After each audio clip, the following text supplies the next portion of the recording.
नमस्कार, स्पोर्ट्स कैन में आप सभी का बहुत बहुत स्वागत है। मैं हूं आनंद श्रीवास्तव। देश और दुनिया की तमाम खेल खबरों पर चर्चा करने के लिए हमारे साथ स्टूडियो में मौजूद हैं वरिष्ठ खेल कमेंटेटर कुलविंदर सिंह कंग। कुलविंदर, स्पोर्ट्स कैन में आपका बहुत बहुत स्वागत है। नमस्कार आनंद, आपको भी अभी सभी सुनने वालों को। आईपीएल, निशानेबाजी, यूनिवर्सिटी गेम्स, फुटबॉल के साथ टेनिस की भी खबर है, लेकिन सबसे पहले स्पोर्ट्स हेडलाइंस। आईपीएल में दिल्ली कैपिटल्स ने पंजाब किंग्स के साथ टॉस जीतकर गेंदबाजी का लिया फैसला। निशानेबाज सौरभ चौधरी ने 50 मीटर पिस्टल राष्ट्रीय चैन ट्रायल में सीनियर और जूनियर वर्ग में जीते 3 स्वर्ण और 1 कांस्य पदक। खेलो इंडिया यूनिवर्सिटी गेम्स में मनु भाकर, दूती चंद और श्रीहरि नटराज जैसे ओलंपियन बिखेरेंगे अपनी चमक। और लिवरपूल ने मैनचेस्टर यूनाइटेड को हराकर ईपीएल में चैंपियनशिप रेस को बनाया रोमांचक।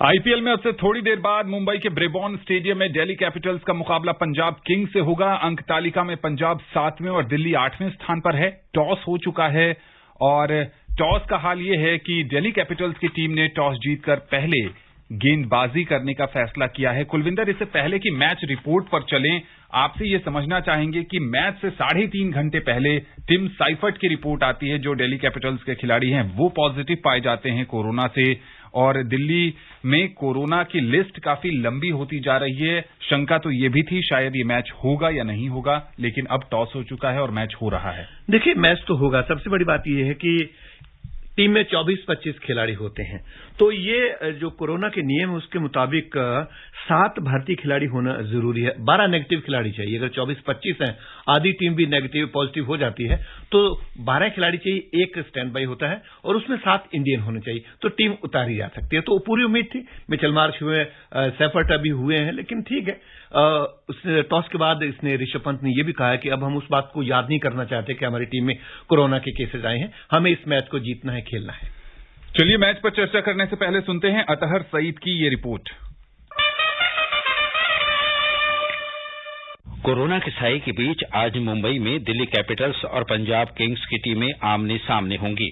दोनों टीमों के बीच इससे पहले 28 बार भिड़ंत हुई है, जिसमें 13 बार दिल्ली और 15 बार पंजाब ने मुकाबले जीते हैं। ये टीमें अपने पिछले मैच हार गई हैं, ऐसे में उनके लिए वापस जीत की लय पकड़ना प्राथमिकता होगी। पावर हिटर्स से भरी इन दोनों टीमों के बल्लेबाजों पर बड़ा स्कोर बनाने का दारोमदार होगा।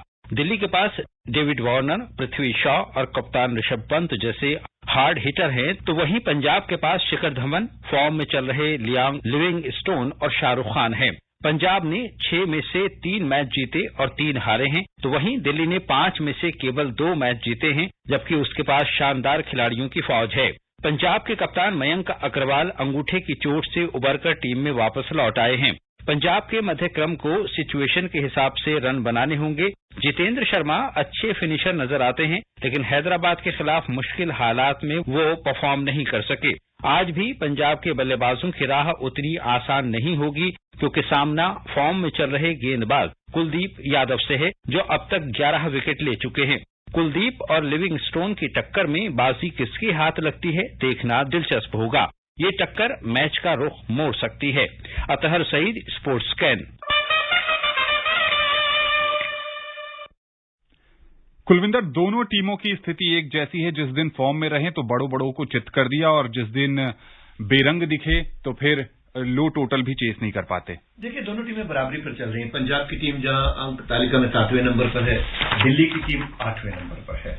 और अगर ये बहुत अच्छी चल रही होती तो शायद ऊपर होती। ऊपर राजस्थान पहुंच गई, गुजरात है, अच्छी अच्छी टीमें ऊपर पहुंच रही हैं। यहां सबसे बड़ी बात यह है कि कोरोना से जूझ रही है दिल्ली कैपिटल की टीम, लेकिन शुक्र है भगवान का कि मैच हो रहा है और इसको कंट्रोल किया जा सकता है। तो मैं समझता हूं कि आज जो नए खिलाड़ी उनको भी मौका दिया जाना चाहिए। आज जो चेंजेस किए, मिचेल मार्श को कोरोना है, उसकी जगह सरफराज को टीम में शामिल किया गया, और राइट हैंड बैट्समैन है, लेग स्पिन गेंदबाजी भी करते हैं, तो उसका फर्क पड़ेगा। लेकिन कुलदीप यादव की बात कर रहे हैं, मैं एक बात बताना चाहूंगा हमारे लिसनर्स को कि ये बल्लेबाजों का गेम, हाँ, गेंदबाज हो, चहल जैसा हो, जैसा मैंने कल प्रोग्राम में कहा था, अगर आप गेंदों में लगातार परिवर्तन करेंगे गति में, तब आप बल्लेबाज को चकमा दे सकते हैं। एक ही लय पे आप गेंद डालते जाएंगे तो बल्लेबाज तो उस गेंद को हिट करेगा, क्योंकि बल्ले का जो स्विंग है वो एडजस्ट हो जाता है। पंजाब ने 2 परिवर्तन किए, उस पर क्या कहेंगे आप? देखिए, ओडिन स्मिथ को बाहर किया गया और नेथन एलिस को लिया, दाएं हाथ के मध्यम गति के तेज गेंदबाज है। ये ओडिन स्मिथ वही है जिन पर आखिरी 2 गेंदों पर 2 छक्के लगाए थे राहुल तेवतिया ने, गुजरात के खिलाड़ी ने। तो इस बात का आखिर में जाके ऐसे ही खिलाड़ी को गेंद देनी पड़ती है जब पहले मिडल ओवर में प्रेशर डालना पड़ता है। तो ठीक है, बिट एंड पीसेज में इसने प्रदर्शन किया ओडिन स्मिथ ने। उसकी जगह नए खिलाड़ी को, मैं बार बार कहता हूं कि जो बैठे हैं बेंच पर उनको भी मौका मिलना चाहिए, वो केवल बेंच गर्म करने के लिए नहीं आने चाहिए। एनरिक नॉर्किया को दिल्ली कैपिटल्स ने रिटेन किया था, 1 मैच में खिलाया, 2 बीमर मारे, उसके बाद गेंदबाजी से हटाया और उसके बाद टीम से भी पत्ता साफ। देखिए, ऐसा है, मैं वही कह रहा हूं कि बहुत से खिलाड़ी ऐसे हैं। एनरिक नॉर्किया की बात करिए, चेतन सकारिया देख लीजिए, गेंदबाजी कितनी अच्छी करते हैं, उसको शायद नहीं मौका मिला। यश ढुल है, कप्तान थे, उनको मौका मिल सकता था लेकिन उनको अभी तक नहीं मिला। मनदीप सिंह है। तो मैं समझता हूं कि बार बार परिवर्तन कीजिए आप। अभी तो फिलहाल दिल्ली कैपिटल के पास कोरोना की वजह से और कम संख्या होती जाएगी, तो नए खिलाड़ियों को मौका दे जो बैठे हैं। जब बैठे होते हैं वो ये देखते हैं कि यार यहां मैं होता तो मैं इस तरह गेंद डालता या इस तरह से शॉट लगाता, टीम को जिताता। तो बार बार परिवर्तन करें, परिवर्तन करेंगे तो शायद नए खिलाड़ी ज्यादा जोश के साथ हमला कर सकते हैं, आक्रमण कर सकते हैं और जीत की ओर टीम को ले जा सकते हैं। ललित यादव और ऋषभ पंत उस हिसाब से कंट्रीब्यूट नहीं कर रहे हैं दिल्ली के मिडिल ऑर्डर में। दिल्ली की तरफ से देखो, पृथ्वी शॉ ने 176 रन बनाए, पृथ्वी शॉ ठीक चल रहा है। बाकी अक्षर पटेल, रोवल पोपमैन जो आपने बात करी, ललित यादव, पंत साहब जो कि टीम के कप्तान है, लीडिंग फ्रॉम द फ्रंट होना चाहिए। ये कोई भी प्रदर्शन नहीं कर पा रहा है। और मैंने जैसे पहले कहा, अक्सर एक्सपर्ट कहते हैं कि ये टीम वर्क होता है, चाहे वो फील्डिंग हो, बल्लेबाजी हो, गेंदबाजी हो। जब तक आप एक टीम एफर्ट नहीं डालते, जान नहीं डालते, एक कैच आपने देखा होगा किस तरीके से बाहर जाती गेंद को मावी को लौटाया और मावी ने 4 को 6 को 2 में तब्दील किया। तो ऐसी फील्डिंग भी चाहिए, तो इनको प्रदर्शन करना होगा। और ऋषभ पंत कर सकते हैं, जब उनके हाथ से एक हाथ से बल्ला छूट जाता है तो गेंद छक्के के लिए जाती है, वो इस बार देखने को नहीं मिला। चलिए, इस मैच पर हमारी नजर बनी रहेगी और आगे आपको स्पोर्ट्स स्कैन कार्यक्रम में हम स्कोर भी बनाएंगे। कुलविंदर, आप कुछ ऐड करना चाह रहे हैं? मैं ये कह रहा हूं कि देखो, पंजाब की टीम है, राज बावा कितना अच्छा गेंदबाज है, अंडर 19 का, संदीप शर्मा और इसके अलावा ऋषि धवन, हरप्रीत बराड़, भानुका राजपक्षे, कम मौके मिल रहे हैं, इनको मौके मिलने चाहिए। आप परिवर्तित करते रहे ताकि ज्यादा प्रेशर ना पड़े। आईपीएल में कल रॉयल चैलेंजर्स बैंगलोर ने लखनऊ सुपर जायंट्स को 18 रन से हरा दिया। नवी मुंबई के डीवाई पाटिल स्पोर्ट्स एकेडमी में पहले बल्लेबाजी के लिए भेजे जाने पर बैंगलोर ने फाफ डुप्लेसिस के 96 रन की पारी की मदद से 6 विकेट पर 181 रन बनाए। लखनऊ के लिए जेसन होल्डर और दुष्मंथा चमीरा ने 2-2 विकेट लिए। लक्ष्य का पीछा करने उतरी लखनऊ 8 विकेट पर 163 रन ही बना सकी। कृणाल पांड्या ने सबसे ज्यादा 42 रन बनाए। बैंगलोर की ओर से जॉश हेजलवुड ने 4 और हर्षल पटेल ने 2 विकेट लिए। कमाल की कप्तानी पारी डुप्लेसिस की, लेकिन कोहली का फ्लॉप शो जारी। देखिए, डुप्लेसिस की वजह से जीते हैं, वो प्लेयर ऑफ द मैच भी रहे। और कोहली के बारे में मैं बताना चाहूंगा हमारे सुनने वालों को कि 23 नवंबर 2019 को जो उन्होंने शतक बनाया था, उसके बाद कल उनका 100वां मैच था, चाहे वो टेस्ट मैच हो, T20 हो, वनडे हो या आईपीएल, सभी मिला के। तो उम्मीद थी कि शायद 100वें मैच में कुछ कर पाए, लेकिन फिर एक बार निराश किया विराट कोहली ने, पहली गेंद पर आउट हो गए। तो मैं समझता हूं कि हो सकता है कि अगले मैचेस में इनको ड्रॉप भी कर दिया जाए, या विराट कोहली खुद ऑप्ट कर ले कि मैं 1-2 मैच में बाहर रहूंगा ताकि अपना कंसंट्रेशन कर सके। कोहली साहब की जो क्लास है वो परमानेंट है, फॉर्म तो होती है, लेकिन काफी लंबा चल गया। निराश होंगे, कोहली भी होंगे। और इसके अलावा ये कहा जाता था कि शायद कप्तानी का भार है इसलिए नहीं कर पा रहे, कप्तानी छोड़ी तो भी नहीं कर पा रहे, और जिसको कप्तानी मिली रोहित शर्मा, वो भी कहां कर पा रहे हैं। सो कुछ अलग बातें, उस पर ध्यान देना होगा। जो इतना स्पोर्ट्स स्टाफ साथ में होता है, टेक्निक पर ध्यान देना होगा, कंसंट्रेशन करना होगा और थोड़ा सा टिकने की कोशिश करनी होगी। लखनऊ की बात करें, जिस ढंग से टीम ने शुरुआत की थी, ऐसा लग रहा है कुलविंदर, टीम ने जीते हैं मुकाबले, लेकिन जब पंजाब में राहुल थे तो वन मैन आर्मी उन पर टीम डिपेंडेंट हो गई थी। कल भी दिखा, आउट हुए, टीम मैच हार गई। देखिए, कल लखनऊ की टीम की तरफ से किसी भी खिलाड़ी ने अर्धशतक नहीं बनाया। जब तक आपकी तरफ से कोई शतक या अर्धशतक नहीं बनेगा, आप 70-80 रन नहीं बनाएंगे, तब तक टीम की नैया पार नहीं होती। दूसरी बात, एक दीपक हुड्डा ने जरूर चौथे विकेट के साझेदारी में 36 रन जोड़े थे अपने साथी के साथ। एक साझेदारी भी चाहिए, लंबी साझेदारी जब तक नहीं होगी। आपको याद होगा परसों एक मैच में पहली गेंद पर चल गए तो उसके बाद लगभग 100 रन की साझेदारी हुई थी। आयुष बडोनी के बारे में कहा जा रहा था कि ये आईपीएल के फाइंडिंग हैं इस साल के, लेकिन कल उनको मौका मिला था कि एक लंबी पारी खेलें, लखनऊ को जिताएं, वो भी फेल हुए। और मार्कस स्टोइनिस, एक और रिटेनर खिलाड़ी जिसको लखनऊ ने रिटेन किया था, उनका भी कमाल धमाल कुछ नहीं दिखा। हाँ, मार्कस स्टोइनिस काफी अच्छी बल्लेबाजी कर लेते हैं, गेंदबाजी भी करते हैं।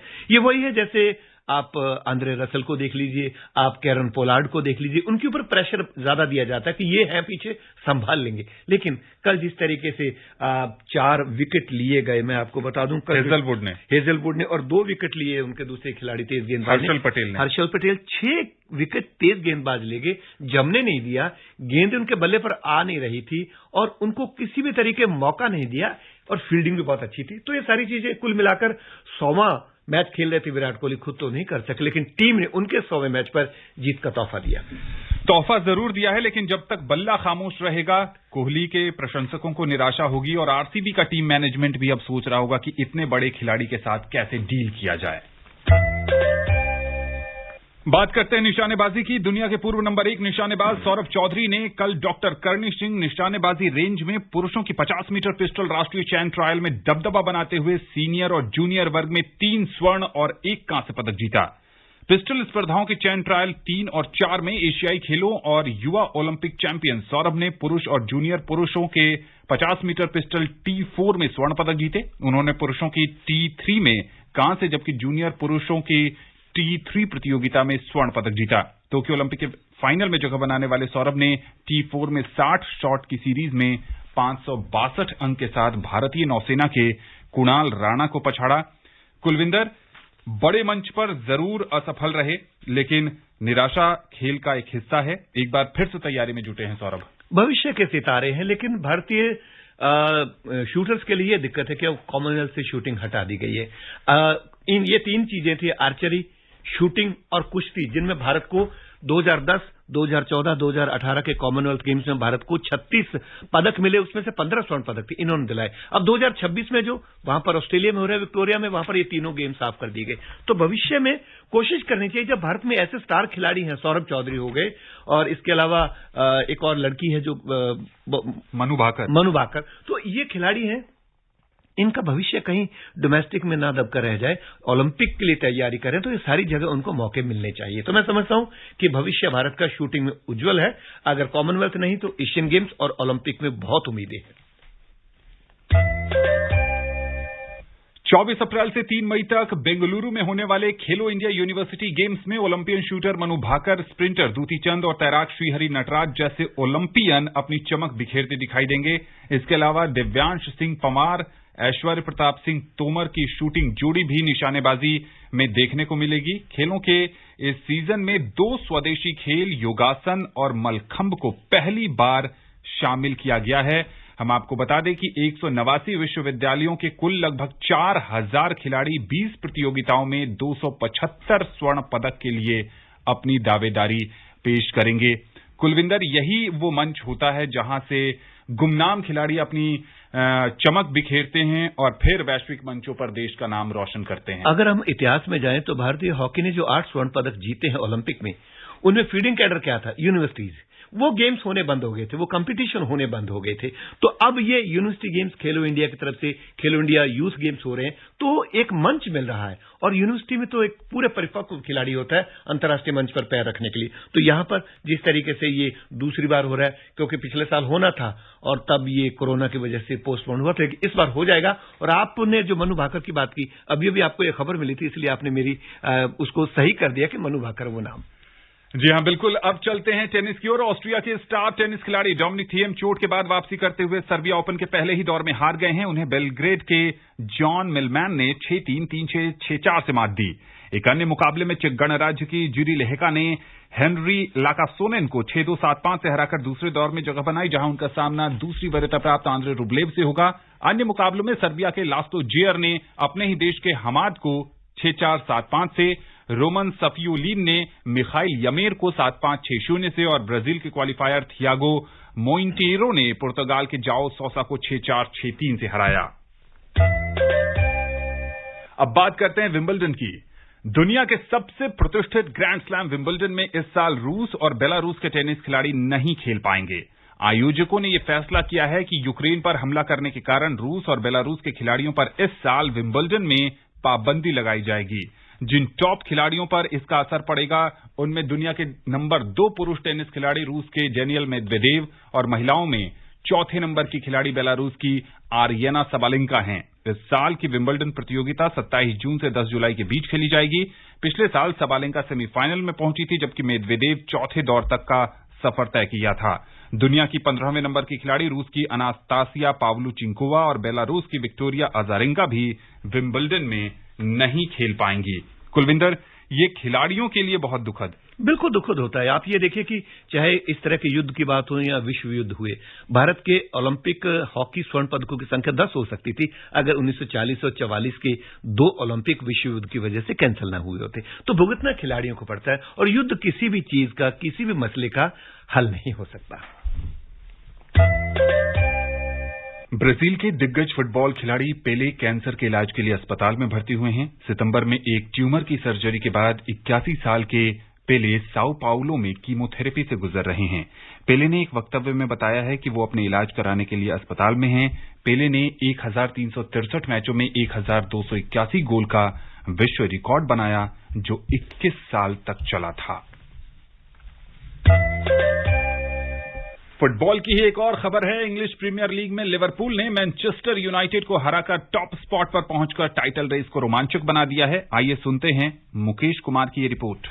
मैनचेस्टर यूनाइटेड का इस सीजन में बड़ी टीमों के खिलाफ खराब प्रदर्शन जारी है। टीम इंग्लिश प्रीमियर लीग के अपने 33वें मैच में लिवरपूल के हाथों 4-0 से करारी मात खाकर छठे स्थान पर खिसक गई है। वहीं लिवरपूल ने इस जीत के साथ फिलहाल लीग टेबल में मैनचेस्टर सिटी को पछाड़ते हुए पहला स्थान हासिल कर लिया है। लिवरपूल के होम ग्राउंड एनफील्ड में हुए मुकाबले में यूनाइटेड का खेल बेहद निराशाजनक रहा। वहीं जबरदस्त फॉर्म में चल रही लिवरपूल ने मोहम्मद सलाह के 2, सादियो माने और लुइस डियाज के एक गोल की बदौलत इस सीजन में दूसरी बार यूनाइटेड पर बड़ी जीत दर्ज की है। लिवरपूल ने 5वें मिनट में ही लुइस डियाज के पहले गोल की बदौलत बढ़त बना ली। फॉरवर्ड मोहम्मद सलाह ने इस गोल में सहायता की। इसके बाद 22वें मिनट में सादियो माने के पास को सलाह ने गोल पोस्ट में डालते हुए स्कोर 2-0 कर दिया। दूसरे हाफ में हालांकि यूनाइटेड के खेल में थोड़ा सुधार देखने को मिला, लेकिन गोल करने में टीम नाकामयाब रही। 68वें मिनट में डियाज के क्रॉस को माने ने गोल में बदला और लिवरपूल को 3-0 से आगे कर दिया।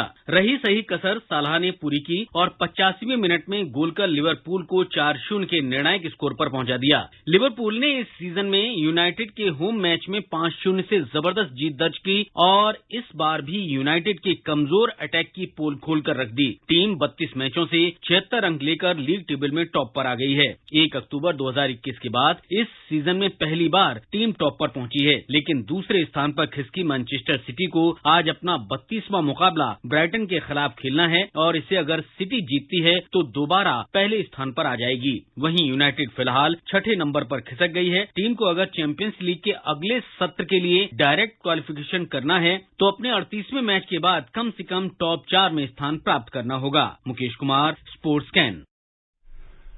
जी हां, बिल्कुल। लिवरपूल ने मैनचेस्टर सिटी पर दबाव बना दिया है। अगर आज पेप ग्वार्डियोला की मैन सिटी की टीम जीत दर्ज करने में सफल नहीं होती है तो दबाव उन पर और बढ़ जाएगा। चलते चलते कुलविंदर, क्या हाल है? जो मुकाबला चल रहा है कोरोना के साए के बीच, पंजाब की टीम बल्लेबाजी कर रही है। बिल्कुल अच्छी शुरुआत की है पंजाब ने। 1.4 ओवर में 11 रन बने हैं, विकेट बचा के रखा है। शिखर धवन 2 पर, मयंक अग्रवाल 8 पर है। मयंक अग्रवाल अंगूठे की चोट से उबर कर आए हैं, तो आज उनको कप्तानी पारी खेलनी होगी, जिस तरह से राहुल खेलते रहे पंजाब के लिए। और उम्मीद करते हैं कि एक बड़ा स्कोर दिल्ली को मिलेगा। और दिल्ली जो दबाव में चल रही है, कुछ कोरोना की वजह से, कुछ खिलाड़ियों की वजह से, पंजाब में ऐसा कुछ नहीं। तो उम्मीद करते हैं, क्योंकि बाद में चेज करना होगा और चेज करना मुश्किल होता है, थोड़ी बहुत ड्यू आ ही जाती है। यहां पर मयंक अग्रवाल की फॉर्म पर अगर बहुत संक्षेप में कहें, एक अर्धशतक अब तक के सफर में ऑफ कलर नजर आए हैं। बिल्कुल कप्तानी का दबाव लग रहा है। मुझे लग नहीं रहा था कि इतनी जल्दी इनको कप्तानी मिलेगी, मिल गई। राहुल फिर भी परिपक्व है। मयंक अग्रवाल अपना टीम में स्थान ही नहीं अभी बना पा रहे थे और यहां उनको कप्तानी दे दी गई, तो उसका दबाव भी उनके ऊपर साफ दिखाई दे रहा है। चलिए देखते हैं कि पंजाब की टीम कितने का टारगेट बनाती है। कल के स्पोर्ट्स कैन में हम आपको इस मैच का परिणाम जरूर बताएंगे। कुलविंदर, स्पोर्ट्स कैन से जुड़ने के लिए और विशेषज्ञ राय साझा करने के लिए आपका बहुत बहुत शुक्रिया। धन्यवाद और नमस्कार। स्पोर्ट्स कैन का आज का अंक यहीं समाप्त होता है। पूरी टीम को दीजिए अनुमति। कल आपसे होगी फिर मुलाकात। तब तक के लिए नमस्कार।